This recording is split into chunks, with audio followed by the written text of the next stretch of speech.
Welcome to Detailed, an original podcast by ARCAT. This is a show where we uncover lessons learned to help you navigate your next project. I'm Cherise Lakeside, Senior Spec Writer at RDH Building Science, and your host. My guest today is Ivan Chabra, AIA Lead AP, Architect and Senior Associate at EHDD Architecture, with offices in San Francisco, California, and Seattle, Washington. Ivan is a thoughtful collaborator who is energized by the specific parameters of each project. His combination of high aspirations and a relaxed demeanor create a fertile environment for design exploration and refinements.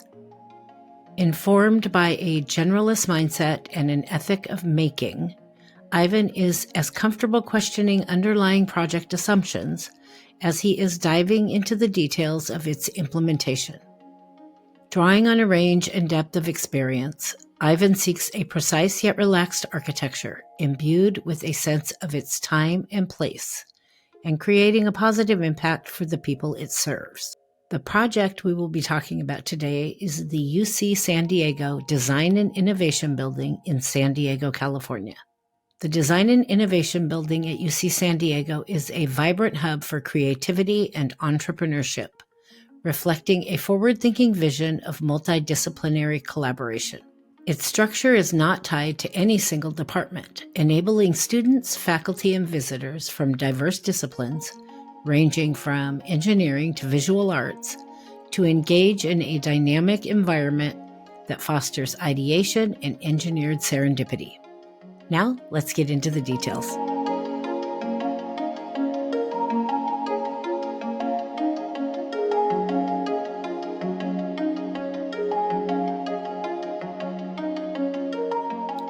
Welcome or welcome back to Detailed. My guest today is Ivan Chabra. Did I say that right? You did. You got that exactly right.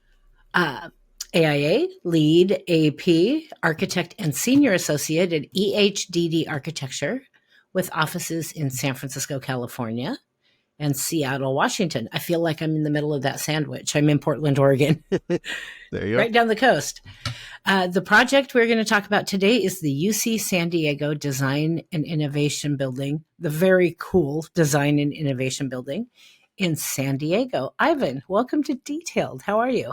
I'm doing pretty well. I was just going to say that the shorthand name for the building is the DIB. I've even heard some people call it the DIB, so I may refer to it as the DIB as we talk about. Well, yeah, and thank you. And I saw that in the project information that I got, but I knew that nobody would know what I was talking about if I said that. Yeah.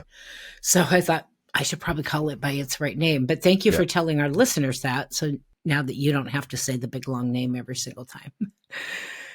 So we typically start with an icebreaker question just to warm us up a little bit. And I like to make them a little bit of fun. So my question for you is, tell me one thing that most people would never guess about you.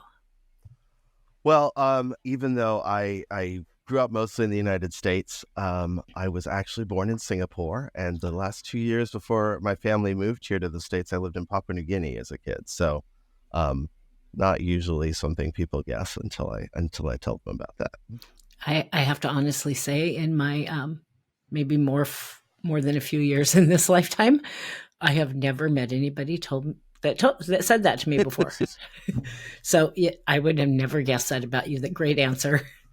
Let's talk about this project. Sure. There's so much to talk about in this project. There are some scripts I have a really hard time writing because it's like I need about 4 or 5 hours of this person's time to ask all the questions I want to ask. And that's kind of how I felt about this project. Let's start with a broad description of the purpose of this building and the 4 distinct programs. Yeah, so it's interesting. It's kind of important to recognize that there are really a lot of university buildings that have been recently completed or in process that have kind of similar names to this, that have innovation in the name. And while a lot of them may include some of the similar spaces, the kind of reasons for their construction and the place they have in their institution can be really dramatically different. So when we started the project, we had a program brief, but it didn't really capture, it was a list of offices, classrooms, studios. It didn't really capture what the group that we worked with, the Building Advisory Committee at UC San Diego, was really looking for. And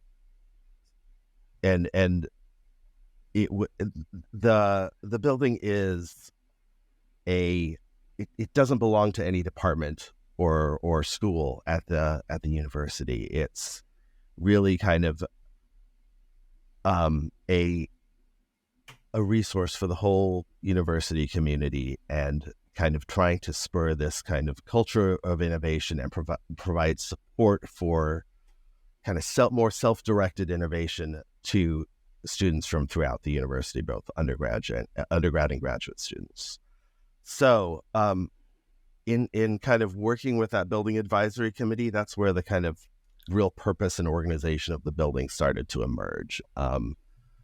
The first floor of the building was really focused on reaching out to the university community. It has and to the larger community as well. It has a restaurant tenant space, and it's the home to this.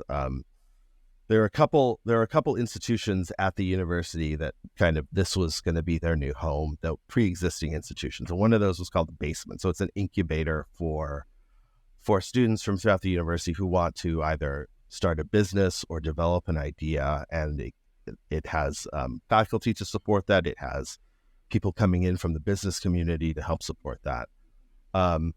So that's kind of was the program for that first program of the first floor. And then the second floor is really the maker space, prototyping labs. Some of the most interesting and exciting things to see happening. And then the third and fourth floors, were kind of provide a range of offices and project rooms, collaboration areas, meeting spaces that can provide supportive environments for some of these projects as they kind of develop from an initial idea into something that may actually become a business at some point. So the project rooms that are on those third and fourth floors, they're kind of, I think they were labeled in our code plans as classrooms, but really think of them more as like little mini architecture studios. They're owned by a project for a quarter or longer, and that group can, a group of students, if that's what it is. Sometimes it is a class that's run by faculty, can continue to use that space over that time to develop the projects, and they have nearby the resources of offices, faculty, meeting spaces, and so forth. So that, and the third and fourth floors are kind of architecturally fairly similar, but run by different organizations. So each floor is actually governed by a different organization. So that basement that I talked about runs the first floor. The kind of makerspace, the UCSD makerspace, runs the second floor, which also includes like a large event space.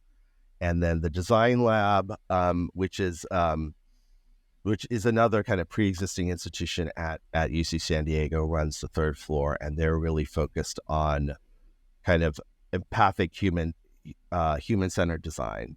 So it was started by Don Norman, who, I don't know if you're familiar with the term Norman doors, but the idea that everything we design needs to be based on the human at the center, and Norman doors are those doors that are not intuitive, that you can't figure out, are you supposed to push it or pull it, or how are you supposed to operate it? So, yeah, so that's that, and this all kind of emerged during our early design process, working with that group of the Building Advisory Committee. And in some ways, it's really kind of a radical building for a university to have, because it doesn't really have any classrooms or research labs, which are the spaces that have a direct kind of funding link, right? The classrooms are kind of, scheduled by a registrar and can be used for all sorts of classes, and labs have their own funding that comes with it. Instead, this building is kind of a reflection of the university, and particularly the Chancellor, Pradeep Khosla's commitment to that more student-led innovation and what can come out of that rather than predetermined kind of researcher funding. So having a kid that's not, well, graduated probably 5 or 6 years ago.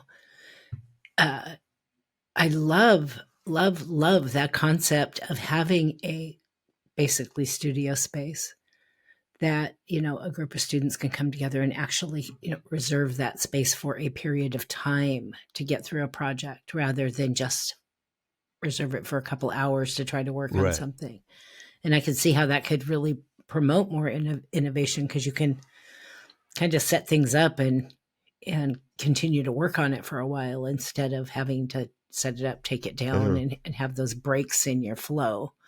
Or, do what architects do and work 36 hours a day in college. Whatever you got to do. Let's start talking about design. Let's start with the broad vision. You've got a lot of different things going on in this building. And let's not do a hard building. What was your design vision for this building and its very unique use to have it make its statement? Yeah, well, I don't think, we necessarily came to the project with a vision that really grew out of those conversations with the building advisory committee. But there were a few initial things that we did know right away.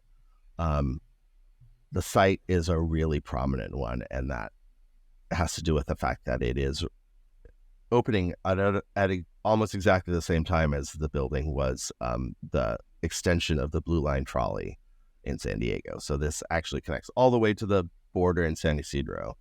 And this was the first kind of extension of that public transit system, the trolley system, to UC San Diego. So this is the main entrance to the campus for anybody coming via the trolley. So that was right away a kind of critical piece of our kind of site understanding. It's also right on a newly developed east-west pedestrian access through the campus. It's the backdrop for a new amphitheater that kind of followed 1 year after the GIB was complete. And right now there's 1,300 units of new housing that's directly to the south of the site, and they're adding another couple thousand units across the trolley line. So it's a kind of vibrant new center of the campus and the front door for people who are arriving. So we knew that. We also knew that the project was a priority for the chancellor, and that he was adamant that this needed to be a bold and dynamic building. And then also just, when you start working on a project that's called the Design and Innovation Building, there's a little pressure there, just starting off. So our kind of design vision was first a response to these site factors. We're actually continuing the form of the adjacent structural materials and engineering building, which was completed about 10 years before. We're presenting a new kind of dynamic face to that transit station. We're shaping the space of the amphitheater. But it was also then an expression of what I talked about happening on the 4 different levels. We thought of the ground, the first floor, as this kind of concrete plinth that, Casa Place concrete is the language of the UC San Diego campus. And, Salk Institute is nearby as well. It's that's the kind of language of what's really the first kind of modern campus shaped by modern architecture in the UC system. So that the kind of material of that concrete plinth ties the project to its context. Also, is an invitation to the whole campus to use the building, to come up onto this kind of second floor terrace that's part of that plinth. And then the second floor where the maker spaces are, we really saw that as a kind of interstitial gap between the base of this kind of tripartite building that has this concrete plinth base, this kind of glazed gap where you can see all that, all the saws and drills and people making robots and all these types of things. And then the upper two floors are this kind of metal clad volume that is then kind of cut, perforated, and skewed to bring in as much daylight and sense of connection as possible.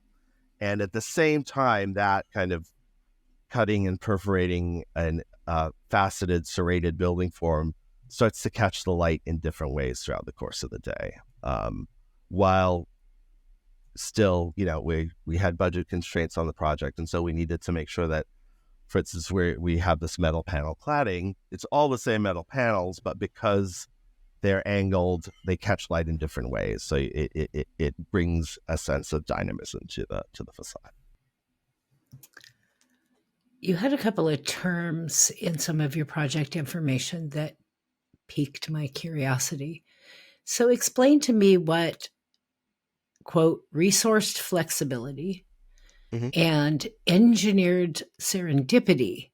Explain to me what that means in relation to this building and design. Yeah, we like those little terms. Engineered serendipity is actually a term we borrowed from the client in this case. So what that is talking about is the kind of spaces in between where people working on different things have the opportunity. They're not forced to interact, but they have that opportunity. The kind of idea of the chalkboard in the stairwell or something like that, right? So there's a lot of kind of collaboration, open collaboration spaces, particularly on the third and fourth floors of this project, that are adjacent to the pathway, the circulation path, but not right in it. So there's a little bit of separation, and we actually worked with the program. A lot of those are actually programmed collaboration spaces, but we had to kind of do the math to make sure we were providing the square footage that the program brief provided, but within this context where they were kind of these open collaboration spaces that I think are kind of visible in the final photos. I love the term. Yeah. I am in love with that term. I may borrow it from the university as well. Is it copyrighted? Can I borrow it? Not that I know of. Yeah, and it's the idea that there are people from students and faculty from all sorts of disciplines here, and the fact that you have them, it's not like people in the same department just rubbing up against each other and seeing what's going on, but like you could have somebody. There are kind of urban design studios that are happening in this building, but there's also 3D printed prosthetics that are being designed. So like just having the exposure to people working in very different modes, but innovating at the same time is what we thought, but also what the building advisory committee and the people who are running these floors is what is so generative about the building, being able to put people from all these different disciplines in contact with each other. I can't help but have this picture in my head of planning a dinner party and inviting two friends that that would just really like each other and have a lot in common, but would be totally awkward if they knew that you were inviting them to meet this other person. So right. You just invite them both to dinner and you don't tell them that's what you're doing. And then they just, right. Wow, you know this and I know this, but it clicks. Right. Right. All kinds of crazy things go through my head. That's serendipitous way of encountering each other rather than like, oh, you should be collaborating with this person. So that works. Sometimes it doesn't, but like having that opportunity, but not being forced into it is I think what is really generative. I really truly believe you meet the best people that way because it is so organic, and it just you still have to be in a place and have something that may bring you together. But it is so organic, and so it's so real, and it's usually so much more creative as well. Right. Well, and that was the other thing, like, having these spaces adjacent to the other spaces, that's great. But we also just had to make them beautiful spaces to be, right? That's why the kind of prioritizing of daylight and kind of views is such a big part of it. Like, you want to, if you're going to go sit with your laptop somewhere, that's where you want to go.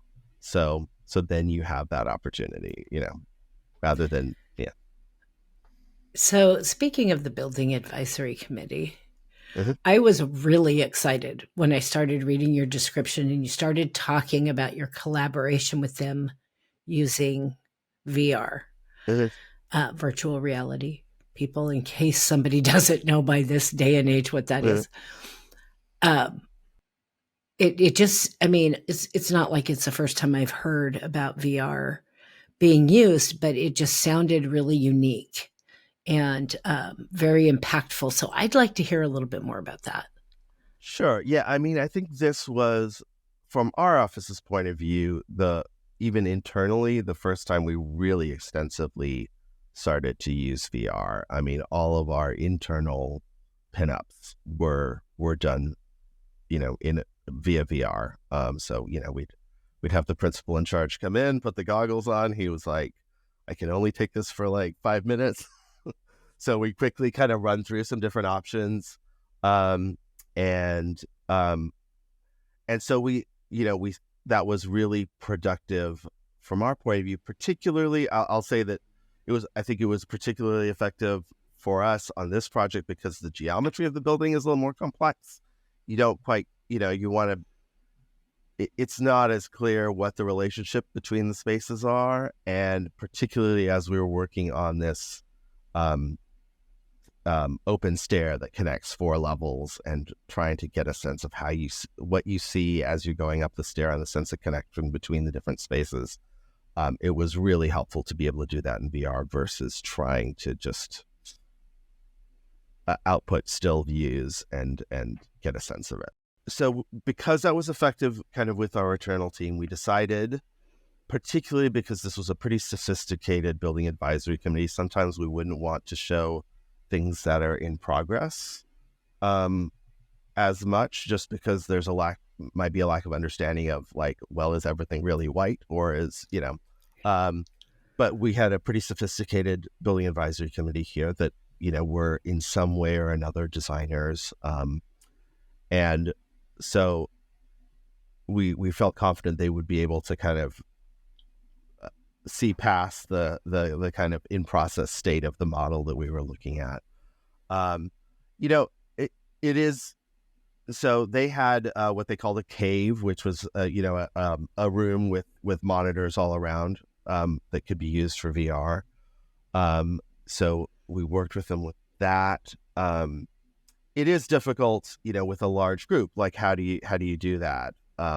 With one person, it's, you put the goggles on, but like, is everybody going to take turns? But we did a lot of iteration of the model, and what we ended up using as a tool was just a kind of panoramas from the model. So basically, we'd send a QR code, and then you could lift up your phone and look around in every direction, and you get it. Not as good a sense of as putting the goggles on, but you were able to get a sense of the connection between the spaces.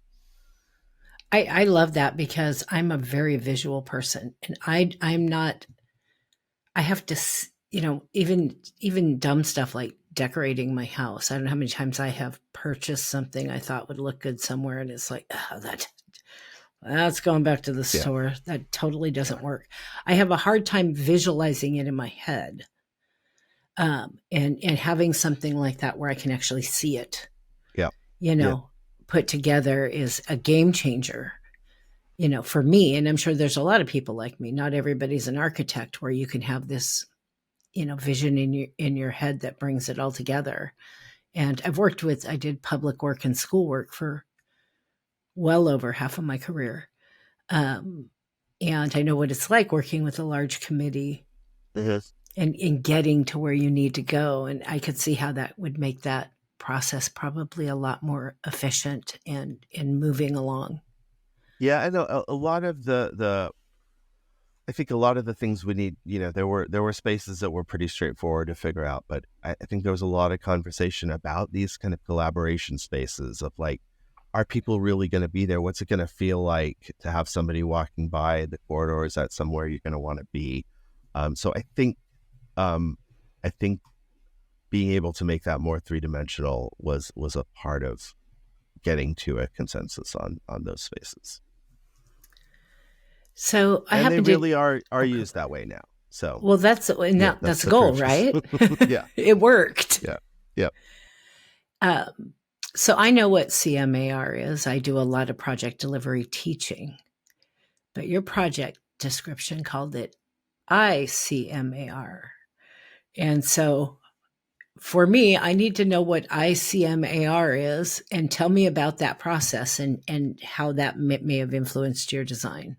Yeah. So integrated CM, construction manager at risk. So, I mean, really, from my point of view, the key thing here was that they were BN Builders. The contractor was brought on board pretty much right after we were in concept design.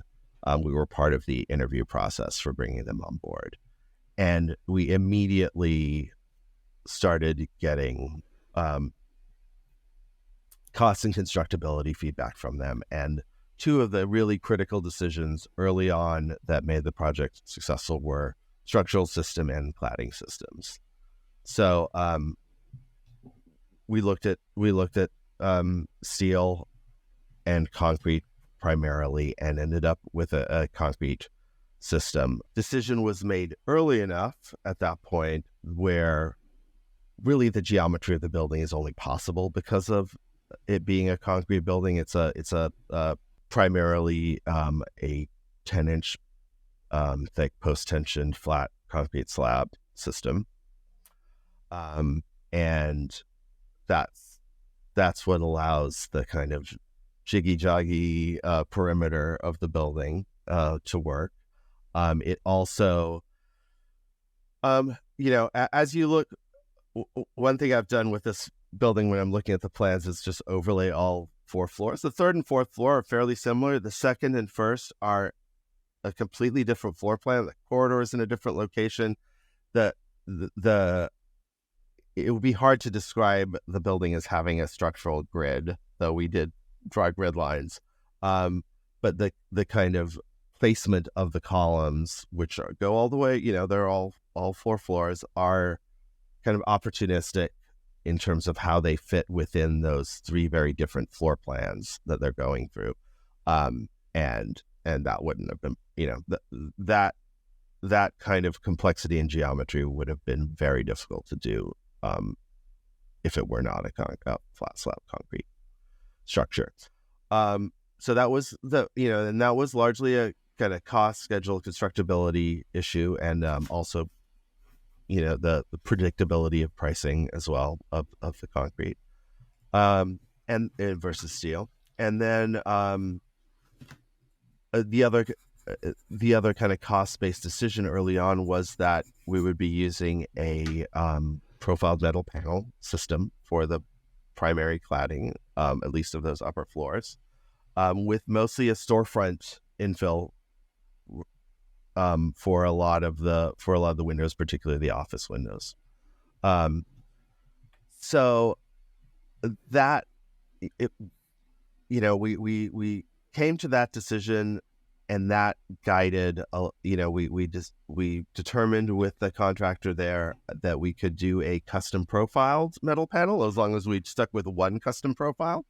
And so that kind of drove a lot of the kind of subsequent decisions about what about the kind of geometry of the building and how those metal panels would kind of catch the light. We looked at a lot of different metal panels. We actually drew 3 different custom profiles and had them fabricate those 3 profiles and did mock-ups with those 3, and only chose the final profile during construction.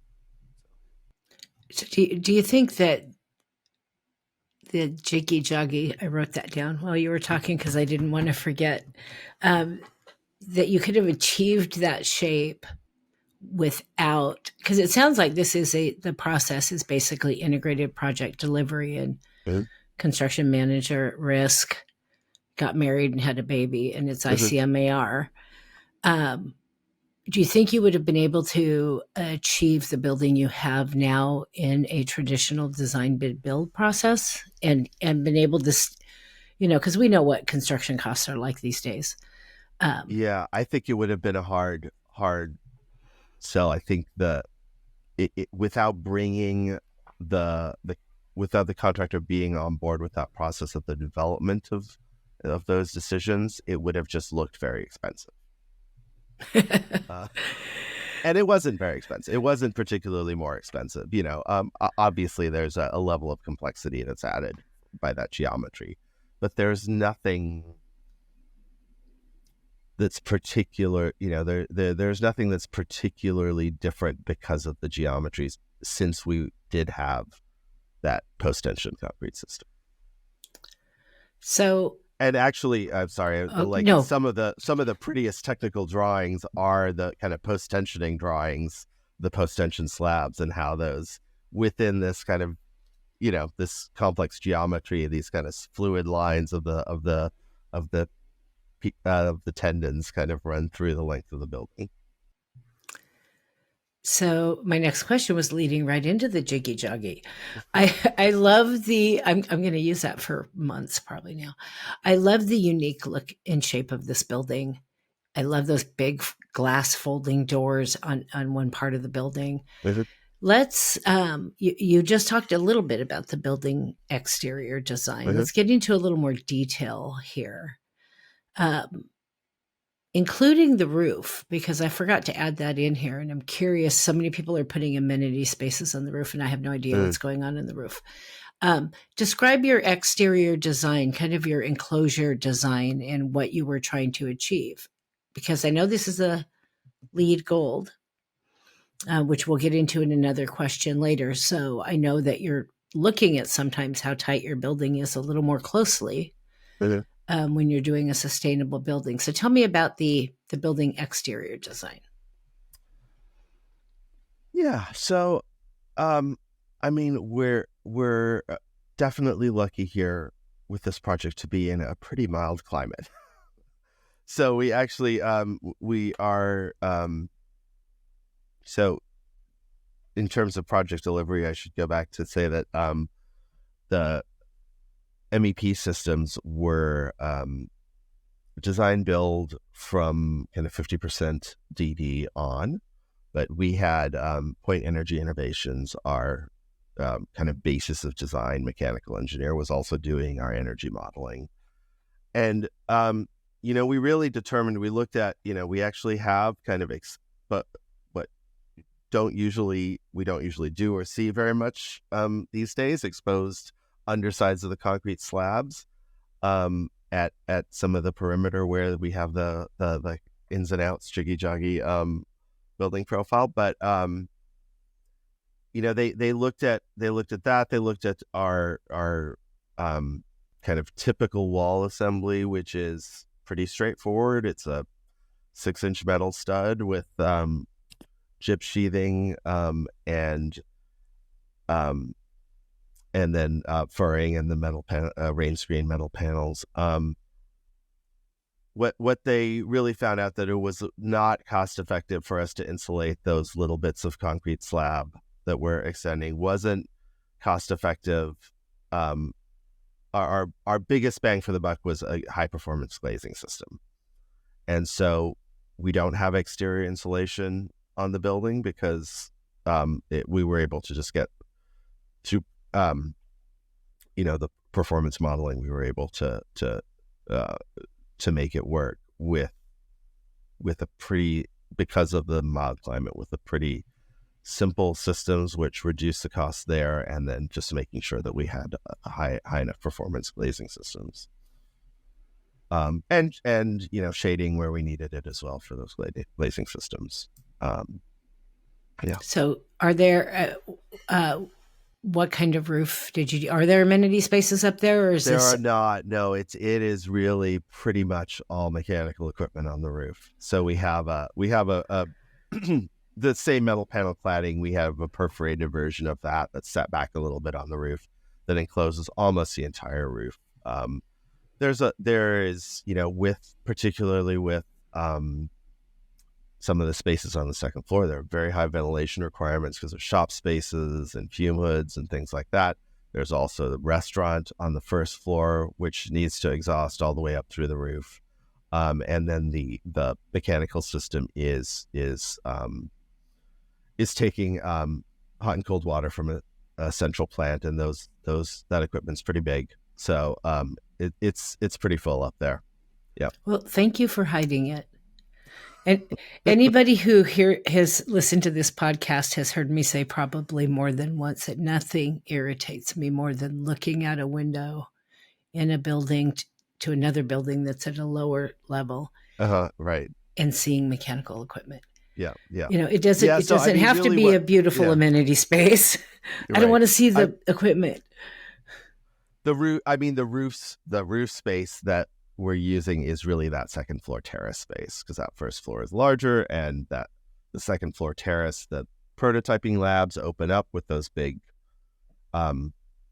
hydraulic doors, and so that work can kind of spill out onto that terrace. But at the same time, the terrace is a great spot for when there's a concert in the amphitheater as well. So that's kind of the rooftop amenity space is just lower down. Yeah, it's just not on the roof. Yeah, that totally works. Were there unique challenges in designing a building that, number one, is not a square box, it's jiggy-juggy? And if there was, how did you solve them? I mean, nice square buildings are pretty simple to just get done. You did not choose to do that here. So what challenges do you face when you have such a uniquely shaped building? Yeah, I mean, I think the biggest challenge from an architect's point of view was just how do you define the geometry? We looked at with the contractor of potentially just using a coordinate system but in the end, we ended up doing it the old-fashioned way, and we just had to be really rigorous about it. Like, there's this grid line here, and then there's one that's 3 degrees different from it, and it was complex in documenting it. We also, particularly because of the geometries, like we had to accommodate a little more tolerance in the way, and it happened during construction, in the way the metal panels were kind of dimensioned and laid out. I had to incorporate a little more tolerance in the trim conditions of the corner we worked with, making just wide enough that we could accommodate that tolerance without having them seem too clunky. So that was, that would have been easier if we had a rectangle, I think.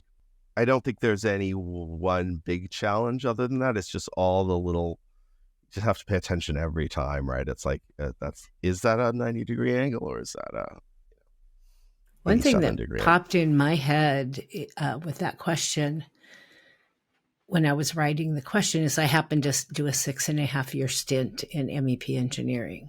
Mm-hmm. So I've got a weirder lens than some people. And I'm thinking, okay, that building's not square. I'd love to see how they ran all the wires and duct. Mm-hmm. I just imagine none of that stuff comes as simple as it might be.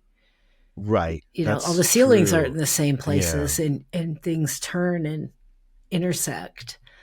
Was that challenging, or did you just... It was challenging, and we did do, some of that pushed into the construction phase as well, particularly as there's with the design build mechanical, where we have this, our basis of designer, there's always a kind of delay before getting the design build sub on board. So they're kind of racing to catch up as we're finishing the documentation. So that pushes a little bit into the construction phase too. But it's just there was more rounds of markup, because it's like, oh, is this coming in perpendicular to that wall or perpendicular to this wall? And I guess once we set that pattern a few times, it was okay, that's going to happen in each of these project rooms.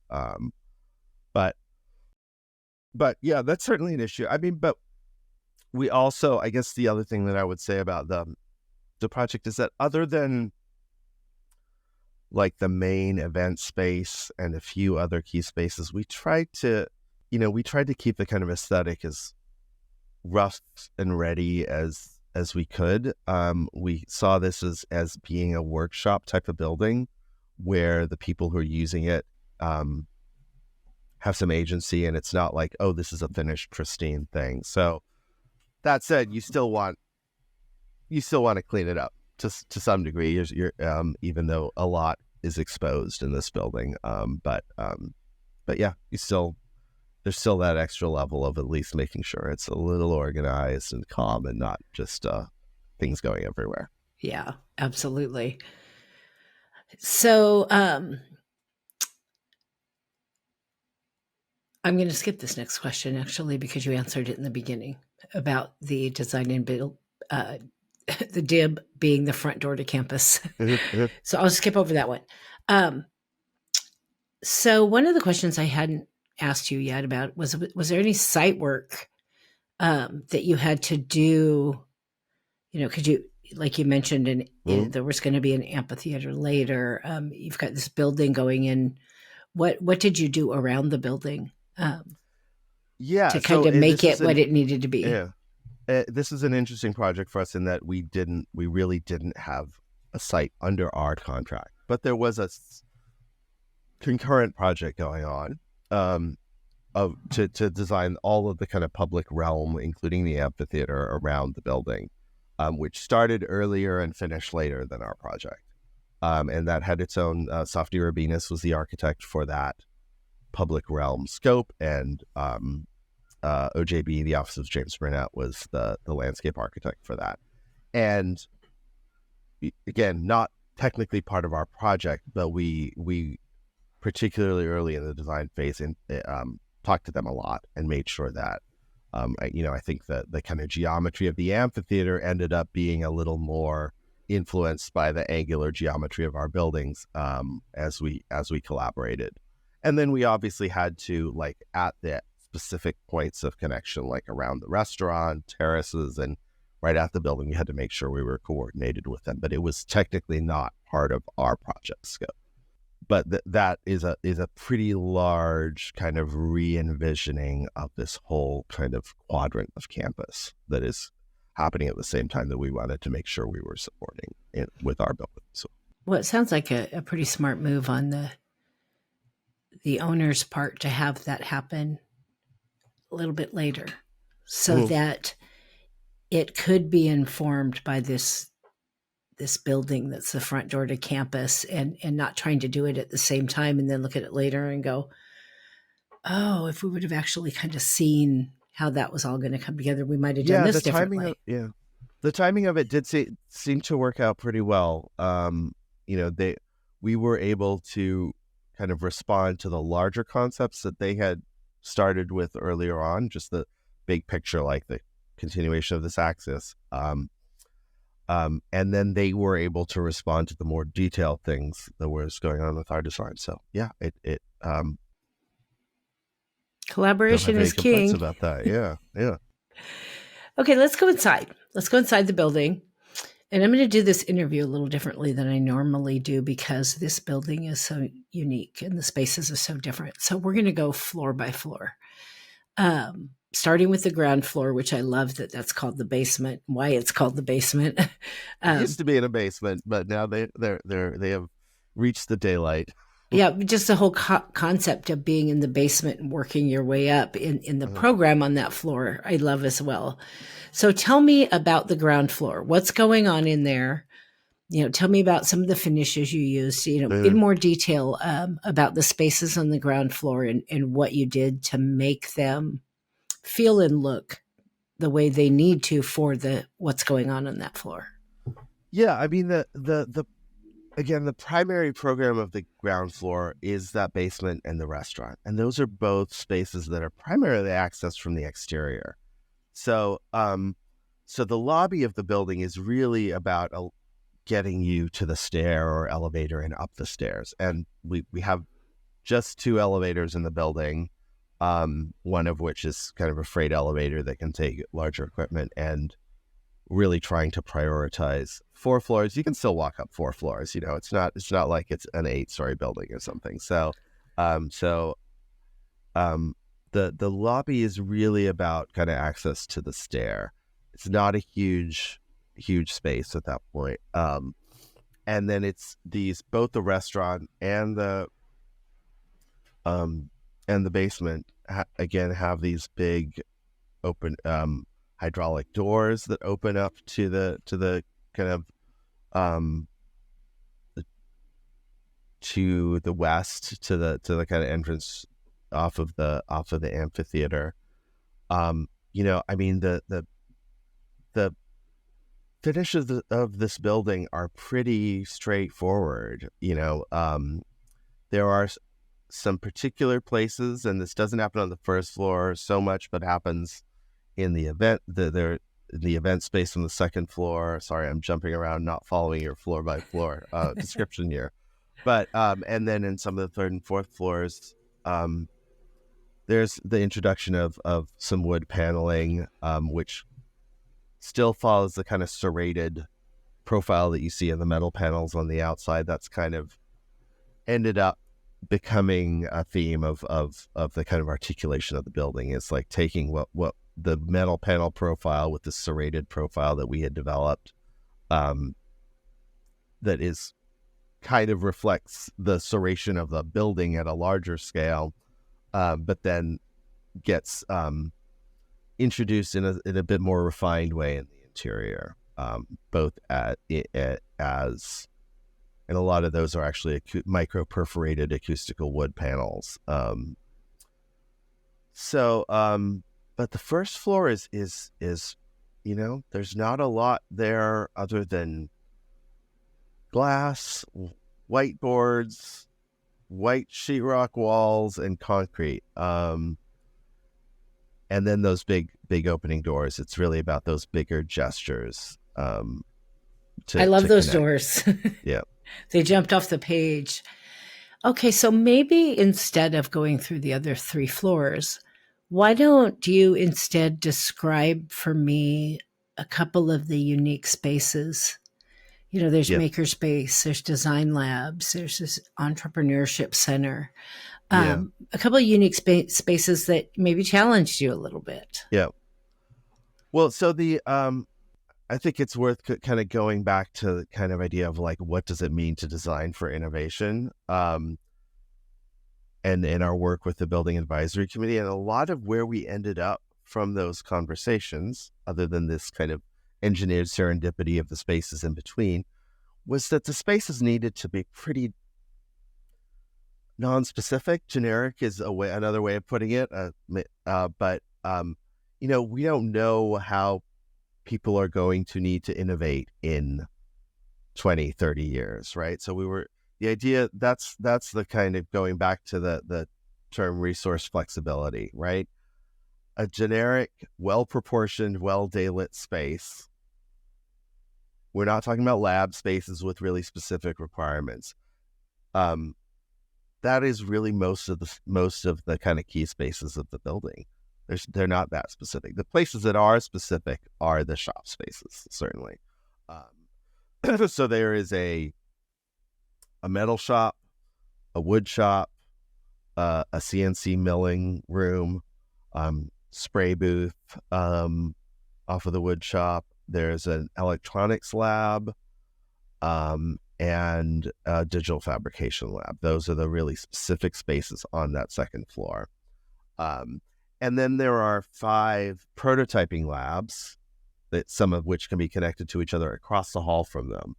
And so those are the kind of more generic support for that, where you can assemble things. Like, let's say you're working on a robotics project of some kind.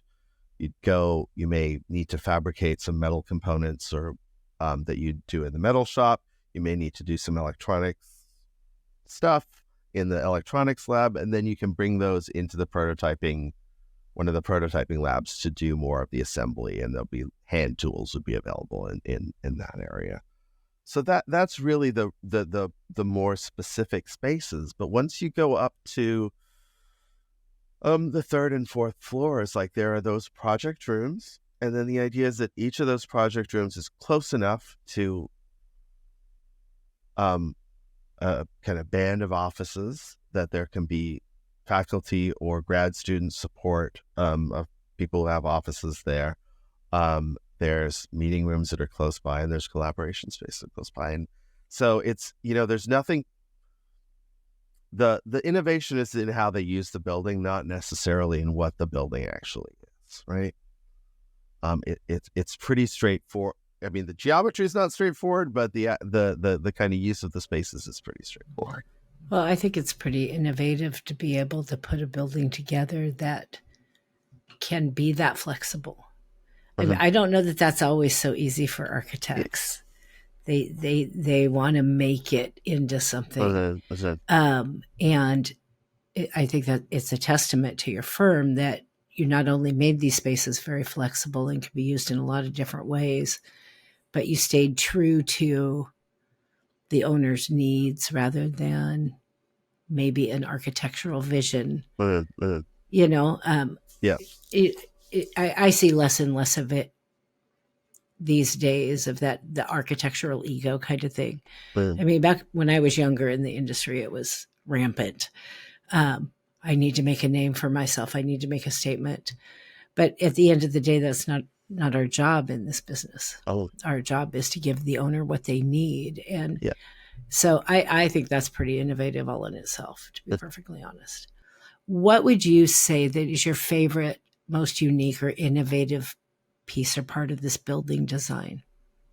I mean, I think my favorite space is probably fairly easy to predict, and it's the kind of fourth floor space at the south end of the building, this collaboration space where the roof pops up and an extra 10 feet and you're just daylight from all sides. That this actually, there's a conference room at the end there, and during the process, when the building was completed,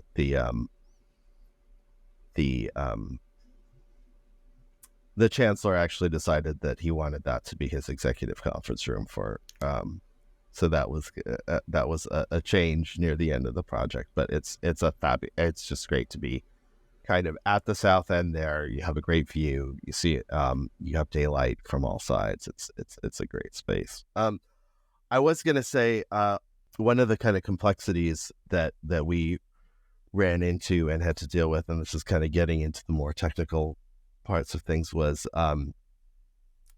so I think you can tell from what I've been saying, that the kind of sense of connection between, like, there's these different things going on the different floors, but the sense of connection between the floors was really important to us. And there's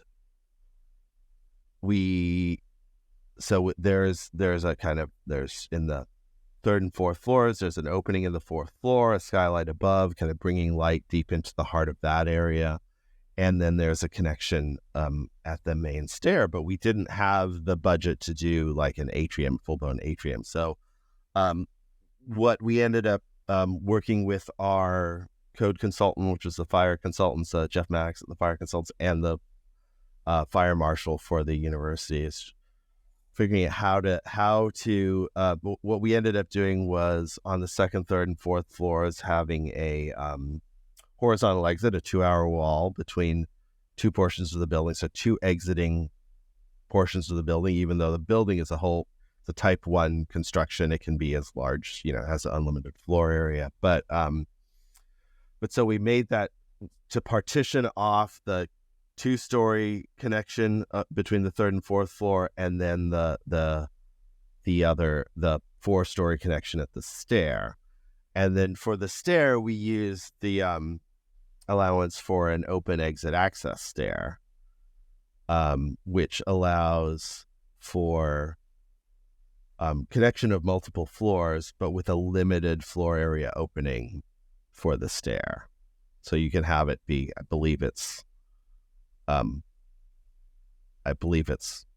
double the size of the stair itself, but then it also needs to have a smoke stop around it and closely spaced sprinklers. And the fire marshal did also require us at the top of that to have some smoke vents.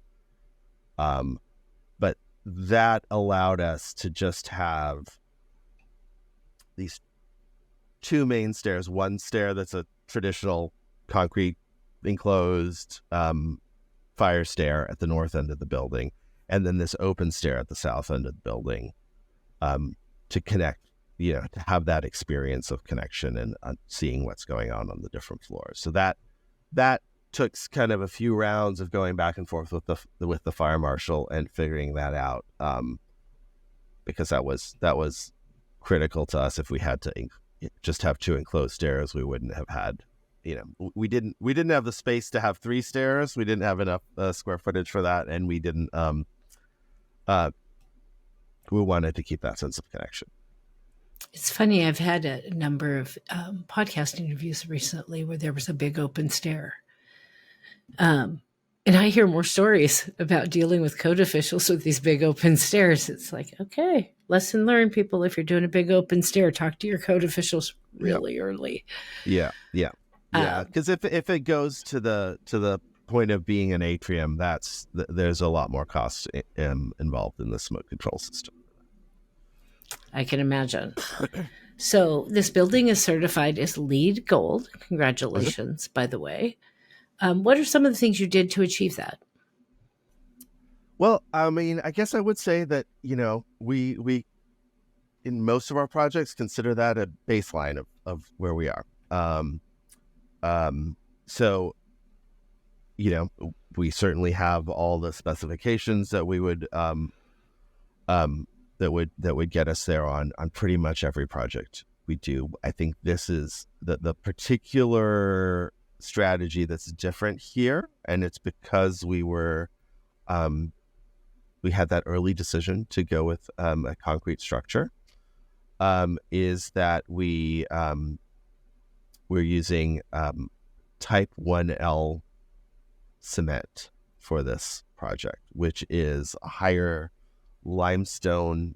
I'm not an expert on this, so I won't pretend that I am, but it's a lower carbon concrete that is has been used actually at UC San Diego quite a bit. It ends up with a lighter colored concrete, but it's also a lower carbon concrete. And the one of the downsides of it is that it can't be exposed to earth, but everything above grade was this low carbon concrete, which was one of our early uses of that, and something we're exploring on future projects as well to minimize carbon impacts. Another lesson learned. I'll be looking up type 1L concrete as soon as I get off this interview.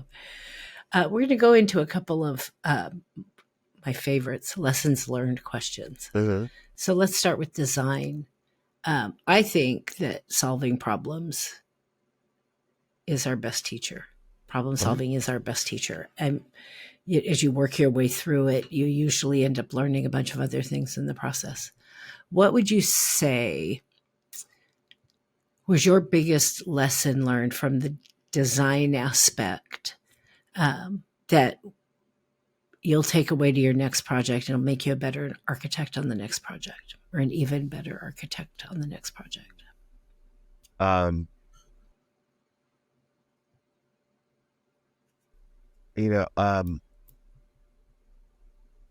I think part of it is just, and this is not unique to this project, but just recognizing when I talk about like the decisions and everything, it all seems very kind of linear. That makes sense. We'll talk about that. And it's, the first few months of this project were far from that. We were all over the place trying to figure out what is this building? What does the client want this building to do? What does that mean for what the architecture is going to be? And I think the concept design phase for this project was the longest. It's longer than our construction documents phase. It was the longest phase. And it's just like making sure you have enough time early on to set yourself in the right direction is really important. And sometimes we pretend like we've made the decision. You move on to the next phase. Like, I think we made the right decisions, but like having that time to really figure things out early in the design phase, it was really important to making this project successful, I think.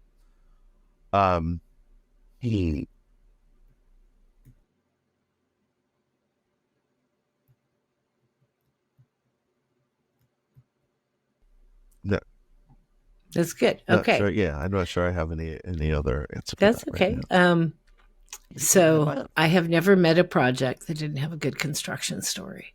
There's no such thing as a perfect construction phase. And I think as design professionals, we learn, and I would imagine, especially when you had this particular project delivery method, I think we learn a lot by seeing our projects get built that will inform our work later. And we'll go through something during construction. It's like, okay, I'm going to make sure this gets changed on the next project. Tell me about the construction phase and at least one lesson learned or challenge that you faced during construction. Sure. Yeah. And this was interesting because it started construction just before COVID hit. And then, so it was an interesting project where usually they certainly wanted to get the project done, but the pressure was off a little bit because there weren't going to be students in it for a while. And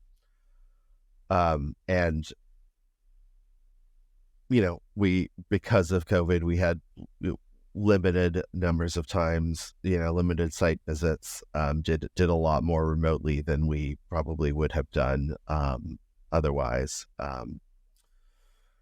But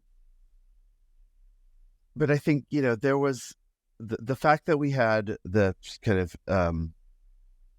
this integrated CM at risk. We did allow, there were some refinements that we allowed to kind of happen during construction. We spent a lot of time, and this, I would probably spend more time early on this, on my next exposed concrete building. It was a lot of time figuring out form tie hole layouts and joints, just because it was going to be a big part of what you saw, so it's, I think we went several rounds with the concrete sub, and all very collaborative, but you miss, you don't get every piece of it. And the building, again, has a complex geometry. So just kind of working that all the way around, that took quite a bit of time. I think what I mentioned before about the kind of, and these are lessons we learn over and over again, and we want to make sure is particular, but it was, I think, particularly exacerbated because of the complex geometry of the building, was what I had said before about tolerance, having enough tolerance for to accommodate. Yeah, it's easy enough to say, like, okay, if you've got this rectangle, yeah, you have a 1/2 inch tolerance for the concrete, that's fine. But then what does that mean when the concrete is, the profile of the concrete is doing all of these things? So it's you 1/2 inch there and a 1/2 inch there, and these things add up. So I think the kind of the approach to something like how the metal panel cladding lays out across this geometry, and being able to accommodate that tolerance within the concrete structure, which is there, that was an important lesson as well. And we adjusted the details to fix it, but it'd be better to start off accommodating that to begin with. So. But you're an expert now, right? Yeah. See, so next time you just know, hey, I mean, I think most of us learn something like that on every project we do. Yeah. You don't know till you've done it, or you've done this different thing. You may have done 100 concrete buildings, but you never did a jiggy joggy one before. Yeah. It's a game changer. What is EHDD working on now? What can we expect to hear about in the future? So we have a couple pretty large student housing projects in California that are coming close to being done. One is at San Francisco State here in San Francisco, and then another one is the renovation of Kresge College at UC Santa Cruz. So there we're renovating and replacing and adding to the original Charles Moore, William Turnbull design buildings, which they were completed in 1973, but they were, they're wood frame stucco buildings and not in, have the years have not been kind to them. So, so that's why some of them need to be replaced. Some of them are just being renovated, and we're adding some to them. Also finishing up the renovation of the AIA headquarters building in Washington, D.C. So that's a big one. I was looking to see kind of the dates. That happens to also have been finished in 1973. So we're renovating two 1973 buildings by prominent architects. So, and that, that is right in line also with kind of reuse of buildings is one of the main ways to minimize carbon impacts of construction. And that's kind of one of our priorities right now. I am hearing so much of that right now. I hate to say buzzword because it's a really good thing to be doing where we can and where it makes sense. But I'm just hearing it everywhere. It's like some light bulb turned on. Hey, wait, there's this really cool stuff we can do. Just some really innovative things on some buildings that are like really, really old. Mm-hmm. So I love to see that. Mm-hmm. I always close every episode with two questions, one being a broad industry question and one you're stuck with answering it whether you want to or not closing question. So first, the broad industry question. Again, I was intrigued by your use of VR to collaborate with the client. In your opinion, what technology do you think architecture firms could be doing a better job of leveraging to create better, more efficient projects? Well, I'll be a little self-serving here. A few years ago, talked about decarbonizing construction, and so a few years ago we developed a software called Epic, which is an open source software for early phase carbon assessment. And lots of architects are using it now. So that, early in the process is when the carbon impacts of a project kind of get baked into the design. So we've integrated that in our design process, but we and everybody else also needs to be rigorous about analyzing those carbon impacts throughout the whole life cycle of a project, but through the design phase and then into construction. So, from kind of the highest priorities right now, I think that's what I would point to. That's pretty awesome. I think I'll be going to check it out too, and probably a lot of other people now that you said it on the show. So final question.